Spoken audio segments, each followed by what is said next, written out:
Patuloy ang paglakas ng Japan B-League na target pa nga na maging World number 2 Basketball League na isinatakbo ng liga nila ngayon ay hindi malayang mangyari, habang ang PBA na first play for pay league in Asia ay patuloy ang pagbulusok pagbaba. At nang siniyasat natin ay talaga namang palang napakaganda sa Japan B-League, at hindi lang dahil sa laki ng sahod ng mga players kundi dahil sa marami pang iba. Kaya naman dito na talaga ang main target ng rising basketball stars ngayon ng Pilipinas. Tara, pag-usapan natin yan mga brad. Ngunit bago yan, huwag kalimutang mag-subscribe, like, and comment to our video, and hit also the notification bell button para laging updated sa ating mga videos. 10 years ago mga brad ay sinasabing mas maganda at mas established na liga ang PBA kumpara sa Japan B-League. Lalo na at kaumpisa pa lang nito after ng merge ng dalawang liga ng Japan na NBL at JB League. At simula noon, pabulusok na paitaas ang liga ng Hapon sa pamamagitan ng massive marketing campaigns, pagpapaganda ng game day entertainment at pagpapagawa ng modern arenas na kung saan nga ngayon ay paboritong destinasyon na ito ng mga top caliber young stars mula sa iba't ibang bansa sa Asia, lalo na galing sa Pilipinas. Maging mga star na sa PBA ay lumilipat na sa Japan sa napakaraming kadahilanan. Mamaya tatalakayin natin yan mga brad. Habang ang PBA ay pabaliktad naman ang nangyayari. Imbis na paitaas ay pababa naman ang pababa.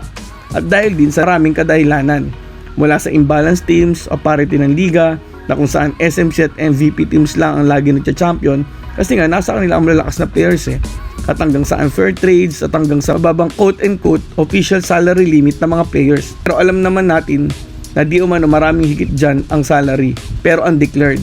Pero ang mas tututukan natin ngayon mga brad ay ano ba meron sa bilig ng Japan at paborito itong destinasyon ng mga Filipino superstars. Yung tatlong nabanggit natin kanina na kadahilanan sa pagbulusok paitaas ng Japan B-League gaya ng massive marketing campaigns, pagpapaganda ng game day entertainment at pagpapagawa ng modern arenas ay ilan lamang kasi napakaraming factors, kaya tingin ko mga brad ay on track ang ligang ito na makuha ang goal nito na maging second best league sa mundo. Alam naman natin na number 1 na liga ang NBA at ang pangalawa ngayon ay ang EuroLeague, pero hindi malaking maabot ng B-League ang top 2 o top 3 na liga sa mundo. Grabe ang inobasyon ng liga ng Hapon every year na mamaya ay ating tatalakayin din. Laging may bagong liga bukod sa laki ng makinarya nito na nagpapakita na porsigido ito sa goal nito. Pero isa-isain muna natin ang mga dahilan mga brad ng pagbulusok pa itaas ng B-League. Una na dyan syempre ang laki ng pasahod sa mga players. Kaya nakaka-attract ito ng mga NBA lottery picks gaya ni Jarrell Okafor, Stanley Johnson at Jarrett Culver at iba pang mga EuroLeague stars na sina Frank Kaminsky, Brandon Davis at Johan Tiemann. Pero alam nyo ba mga brad, mas malaki pa din ang sahod kesa sa mga to ng mga local Japanese stars? Si former NBA player Yuta Watanabe ang highest paid players ngayon sa B-League na sumasahod ng $5 million per season. After tax yan mas malaki yan sa median salary sa NBA na around $3 to $4 million lang after tax. At halos kapareho lang ng average salary ngayon sa NBA na around $6 million after tax. Si Yuki Kawamura na naglalaro pa sa B-League ay sumasahod ng $2.4 million. Si Japan Rising star Keisato Minaga naman na tinagura ang Japanese Curry ay sumasahod ng $2 million per season o 120 million pesos per year o 10 million pesos per month. Habang si Togashi na isa pang Japanese star ay sumasahod ng $1 million per year.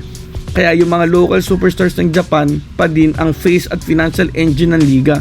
Kahit na may mga world at Asian imports ngayon sa B-League, sila pa din ang may malaking kontrata. Maya talakayin din natin yan kung bakit. Habang ang top foreign players naman ng liga ay kumikita ng between $600,000 hanggang $1 million per season. Habang average kita ng imports ay around $450,000.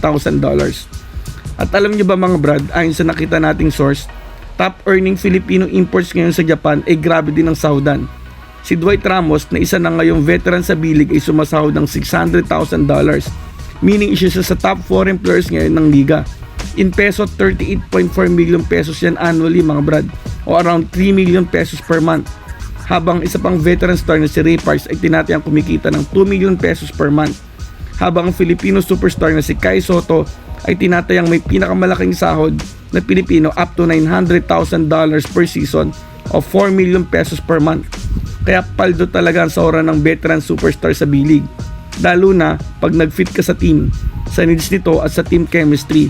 At yan ang next reason natin mga brad. Kaya nagpupunta ang mga big stars sa B-League. Malaki ang respeto ng Japanese team sa mga foreign players. Mapa-world import ba yan o Asian import? Alam ng Japanese local players bakit kasama nila ang mga ito which is paangatin ang level ng laro nila at ng koponan maging ng liga, magdala ng experience at syempre makatulong sa manalo ang team. At sa mga Hapon mga brad, napakahalaga ng team chemistry dahil sa kanilang team first basketball culture na sana'y ma-adapt ng mga Pinoy, hindi yung puro showtime lang pero talo naman. Kasi ang halaga ng team chemistry ang fill-in sa backscore ng players. At yan ang malaking pagkakaiba ng bilig sa PBA. Bukod sa malaking diferensya sa pasahod, yung mga team sa Japan, mas pipiliin nila ang less gifter na player pero pinagaganda naman ang laro ng team kaysa sa isang highly prolific scorer o talented player pero sinisira naman ang laro ng team. At sa sandaling nakita ng team na fit ang isang player sa team, susunod na ang loyalty. Kaya hindi din ganun kadali talaga magtagal sa liga Sabi nga ng isa sa leading agent sa Japan B-League, kung isa kang star sa B-League pero may bad attitude, hindi ka tatagal sa liga. Na kahit daw MVP level pero may mga off-court issues, tsutsugihin ka. Napakalaga ng ugali ng player sa mga Hapon. At yung mga Japanese teams, tinatrack talaga nila na maigi yung records ng mga players sa mga naging teams nito. Isishare nila ang info sa isa't isa. At mahalaga sa kanila ang professionalism as much as their performance on court. Kaya hindi pwede sa mga Hapon yung mga pastar na makikita natin sa ilang players sa Pilipinas. Sabi nga ng top agent, kahit superstar ka, kailangan ka mag-behave ng maayos. Kasi kung subukan mong magbato ng bote sa bench, red flag ka agad. Ako mga brad, kita ko na perfect fit talaga sa laruan ng mga Hapon yung laro ni Dwight Ramos na more of a system player, madisiplinado at wala masyadong sayang na galaw.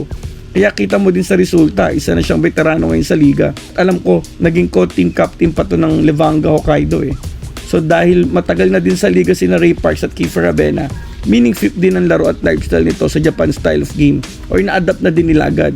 Kaya may mga teams pa din kumukuha sa kanila. Meaning, team player sila at disiplinado din talaga.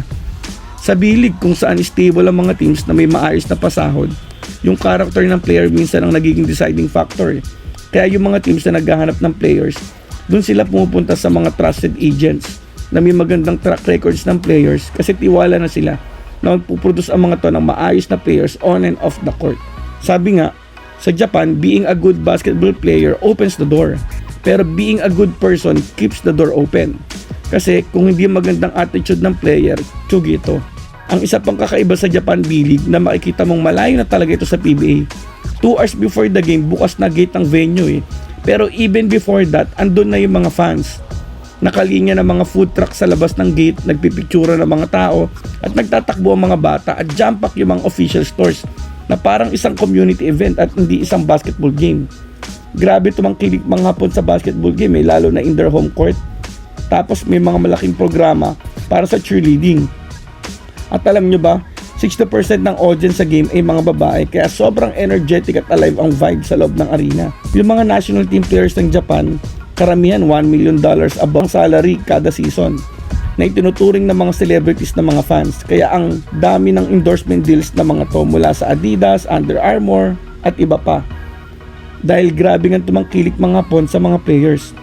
Yung mga players gaya ni Watanabe, Kawamura, Tominaga, Togashi at iba pa ay mga walking billboards. Gaya ni Kawamura nung naglalaro pa sa B-League. Sa arena man siya magdaro, laging sold out ang arena Yung mga Japanese fans, hindi kailangan turuan o bentahan para sumuporta. Kasi natural sa kanila yung tumangkilik ng kanilang Japanese players. Kaya ang lakas ng kita ng mga merchandises ng B-League teams Halos lahat ng fans nakasuot ng team colors and player jerseys. Pera pa yung mga ibang merchandises Kaya yung mga Japanese teams kumikita ng milyon sa merchandisers. I think 20% yata nakalaan sa budget na ng mga merchandises Yung mga passion kasi ng mga Japanese fans ay deeply cultural at gusto nila connected sila sa mga players. Ang ibang team nilalagay mukha ng mga players sa beer cans, tapos nagkalat mga posters ng players sa mga hotels at ibang lugar. Walang ganyan sa PBA bukod pa sa nilalangaw na din talaga mga PBA games at pag Ginebra games na lang kumikita. So ang layo talaga ng Japan B-League sa PBA ngayon. Kaya hindi nakakapagtaka na most of the Filipino youngsters ay pumupunta sa Japan. Dahil bukod sa malayo ang kita ay napaka-promising talaga ng liga. Kaya maski mga PBA stars gaya ni Kiefer Ravena at Ray Parks ay piniling mag-stay na talaga sa paglaro sa B-League. Pero syempre, To be fair, third world country kasi lang ang Pilipinas habang first world country ng Japan. Kaya malaki talaga budget sa bansang ito kumpara sa Pilipinas. Pero syempre, hindi din maiwasan talaga na maglaro sa Japan ang magagaling na Pinoy bowlers for their better future. Ayun mga brad, ang haba na ng video natin Kayo mga brad, ano sa tingin nyo ang kailangan gawin o inobasyon ng PBA para kahit pa paano naman makahabol sa Japan B-League o mapanatili man lang ang best youngsters na maglaro sa PBA? I-komento lang at pag-usapan natin yan. Thanks for watching and God bless. See you on our next video.